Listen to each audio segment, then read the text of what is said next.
आपका हमारे YouTube channel में हार्दिक स्वागत है। आज हम राफेल फाइटर प्लेन के बारे में बात करेंगे। राफेल फ्रेंच भाषा में इसका मतलब होता है तूफान। यह विमान सच में तूफान लाने वाला ही है। पाकिस्तान तो इससे कांपता है और चीन भी थर्राता है, या यूं कहें कि दोनों की सिट्टी पिट्टी गुम हुई है। यह 5वें जनरेशन का फाइटर प्लेन है।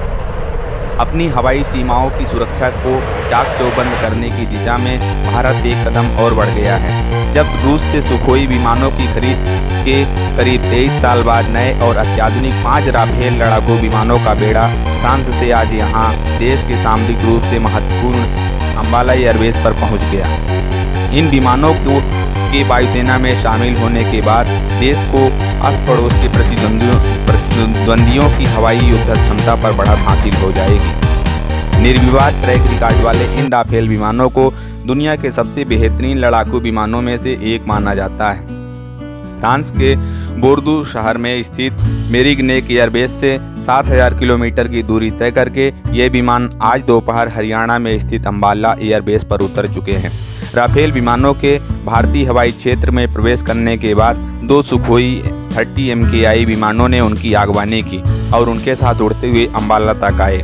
सरकार ने 23 सितंबर 2016 को फ्रांस की एरो स्पेस कंपनी दासाल्ट एविएशन के साथ 36 लड़ाकू विमान खरीदने के लिए 59,000 करोड़ रुपए का सौदा किया था। इससे पहले तत्कालीन स्प्रिंग सरकार करीब 7 साल तक भारतीय वायुसेना के लिए 126 मध्य बहुउद्देशीय लड़ाकू विमानों की खरीद की कोशिश करती रही थी, लेकिन सौदा सफल नहीं हो पाया था। वायुसेना के पास लड़ाकू स्क्वाड्रन की स्वीकृत संख्या कम से कम 42 के मुकाबले फिलहाल 31 लड़ाकू स्क्वाड्रन हैं। 5 राफेल विमानों को अम्बाला स्थित 17 स्क्वाड्रन में शामिल किया जाएगा, जो गोल्डन एरोज के नाम से जाना जाता है। अब बात करते हैं राफेल की खूबियाँ।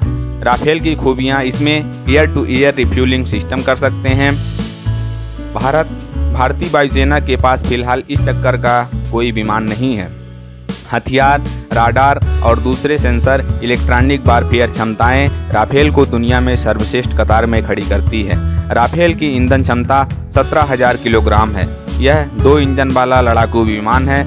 इससे हर तरह के मिशन में भेजा जा सकता है।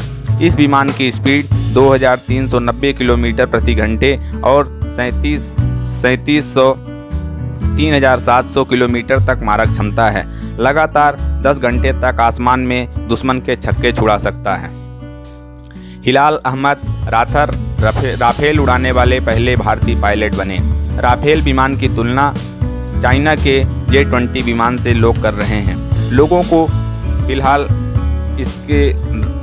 को राफेल के आगमन पर छतों पर जाने पर भी पाबंदी लगा दी गई है तथा अम्बाला शहर की सड़कों को सील कर दिया गया है और धारा 144 लागू कर दी गई।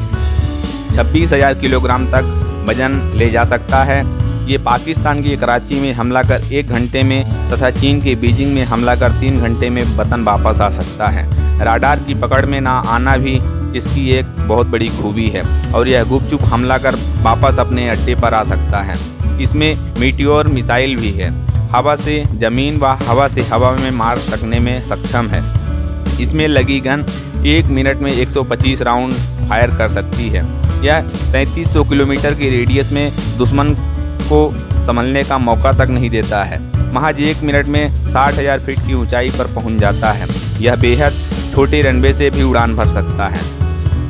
यह किसी भी मौसम में उड़ान भर सकता है। इसमें ऑक्सीजन जनरेशन की सिस्टम भी है। इसमें RBE-2 राडार भी लगा है, जिसकी रेंज 150 किलोमीटर है। अभी 10 राफेल विमान भारत को दिए जा चुके हैं, जिसमें 5 भारत में आ गए हैं तथा 5 फ्रांस में रखे हुए हैं। ज़रूरत पड़ने पर फ्रांस में रखे हुए 5 विमान 48 घंटे में भारत आ सकते हैं। 100 किलोमीटर का दायरा नो एस्केप में आता है, अर्थात 100 किलोमीटर के दायरे में कोई भी ठिकाने पर सटीक हमला कर तहस नहस कर सकता है। कॉम्बैट रेंज 1850 किलोमीटर है। इसका वजन 10,000 किलोग्राम है और अपने से दोगुना वजन ढो सकता है। राफेल को एशिया महाद्वीप में गेम चेंजर माना जा रहा है। 70 लाख की हैमर मिसाइल से यह फाइटर प्लेन लैस है। तो दोस्तों, राफेल विमान के बारे में बस इतना ही। धन्यवाद। जय हिंद।